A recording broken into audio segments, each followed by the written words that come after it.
Welcome to listening to Paint Dry with Mike and Dan, a podcast about the art and hobby of miniature painting. Thank you for joining us on our quest to become better, braver, and happier painters. I'm Mike, and I'll be your host for this mini episode number 2. Today I'll be reviewing a 1/10 scale resin bust by Young Miniatures of Korea. Just as a quick refresher, here are the ground rules for our reviews. 1. Transparency. This is an unsolicited review. I received this bust as a present from my wife for Christmas. Her goal was to get me something that was different from anything else that I have, and also to challenge me as a painter. And let me just say, her mission was certainly accomplished. 2. Objectivity. Dan and I will try to be as objective as possible. While I am horribly biased in this instance because it was a gift from my wife, I think most people will agree with what I have to say.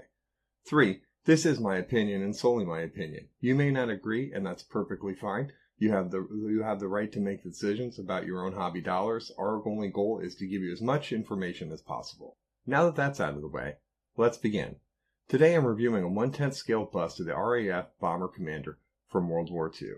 The master is created by Young Song of Korea, and the box art is painted by Kirill Kananev, a Russian artist who is widely known in the hobby world. The artwork, not surprisingly, is absolutely incredible. The color choices and the contrast are quite striking. I'm immediately drawn to the face, which to me looks like an aged Brad Pitt.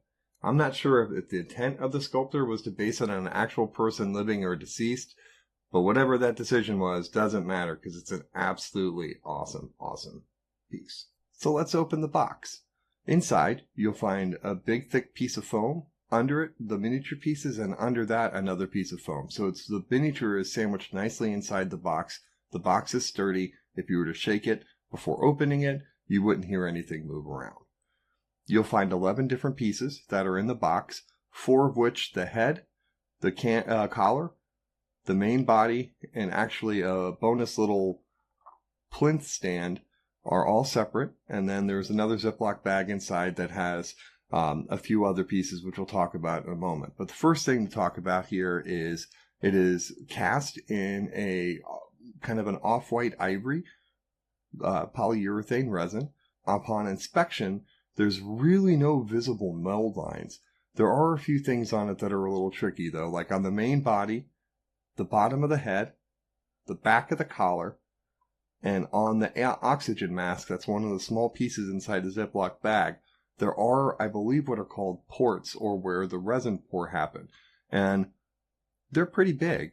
And so they're going to be a little bit tricky to get rid of. It's going to be a lot of knife work and sanding.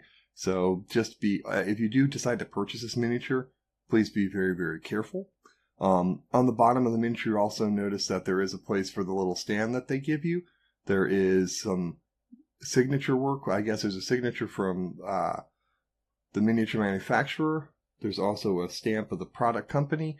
And on his collar is also signed by the sculptor as well. So upon further inspection, I did find a few pieces of flash hanging off. There's carbingers that run across the front of his chest. Both of those, which are beautifully sculpted, also have a little piece of flash. All their stitch work and such on the leather straps is absolutely incredible. It's really amazing to me how every time I see a new miniature, how much the quality of the details go up. So that's the main part of the body. You'll absolutely love painting all the details and stuff on it. The head is a separate piece, which is nice because you'll be able to paint that separately. If you look around it, there are no mold lines, but they're absolutely stunning hair work on him that it looks absolutely beautiful and looks natural. Given all the curves and contours in it, actually it looks like the hair might be actually pretty easy to paint because you'll be able to follow with like the side of your brush to kind of give you a nice little gradual highlight if you're using glazes and stuff along those lines. The eye sockets are nice and deep. There's some beautiful wrinkles throughout the face to give it some character. And really no visible mold lines, only that little connector piece that's down at the bottom where each of the pieces has like kind of a shaped slot, like it's very common in resin miniatures. And right at the bottom where the squared peg for the head to fit into the collar, well, there is definitely a connection piece there. The collar piece itself is very nicely designed, lots of fur pattern in it. Not only just fur, but there's stitching inside the fur, which is quite impressive. and it looks actually deep enough to get some shadow in there and some lining in there. There's all these little buckles and straps, etc., that are all nicely sculpted and incredibly detailed. Again, at the very back of it, though, there is a connection piece for where it was, I believe, the pour happened. I'm not sure if it was ever connected to some form of sprue, because I haven't seen the way the master was done, but that's kind of the way it is. In a little bag that comes with it that I mentioned before, there's an air hose, the gas mask, a connection piece for the hose, and then there's also a little tiny sprue that has 3 pieces on it. One of which is a cigarette that goes in the mouth, and 2 of which are little straps that go around. The last thing is a piece of copper wire. Now, I'm going to be very honest. I'm not 100% sure what the copper wire is for. I have emailed the company to see if there's some instructions, etc., because this is kind of new. Now, overall, the miniature is absolutely incredible. The details are stunning and crisp. It has a very realistic feel to it and is absolutely a beautiful sculpt. Some of the tricky parts, besides just the connection pieces, are the assembly. If you are a mid-level to a lower-level modeler, and I'm probably right around the in-between low-level, mid-level as far as modeling goes, this is going to be a bit tricky. It's a bit more on the advanced side, especially with the removal. And then there's also the air hose is straight. And clearly, if you look on the box, it is definitely curved around his body. So you're going to have to use either some boiling water or a heat gun. I don't know if I would use a heat gun, but you're going to have to do some bending in order to get it wrapped around.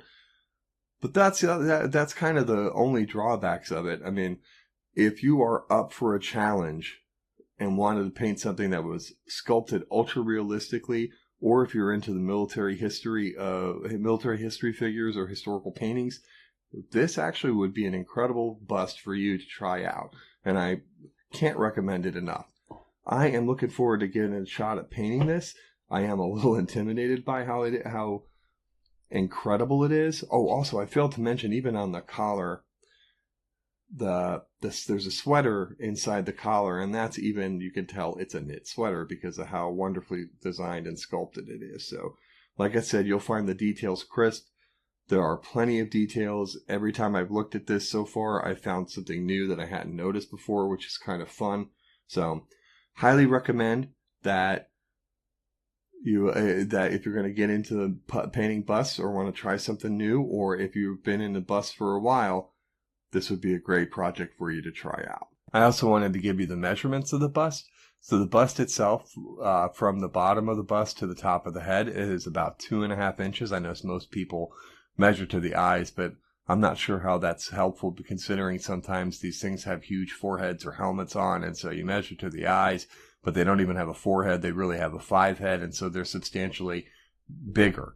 So it's about 2.5 inches tall, which roughly translates to, I believe, a little over 6 centimeters. It is about the equal size wide, and depth it goes to about 2 inches. So it's a pretty good bulky bust.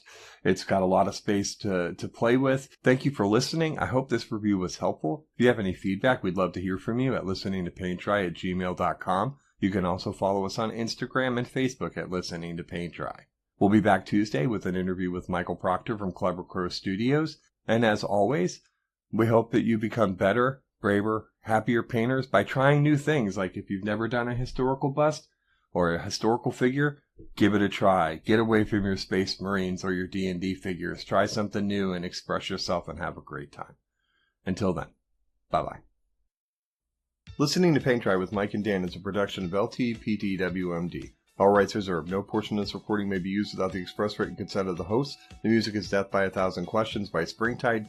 Download from the Free Music Archive on a non-commercial attribution share-alike basis. All views and opinions expressed in the show are solely the views and opinions of the person who said them. All celebrity voices, if any, were impersonated and done so poorly.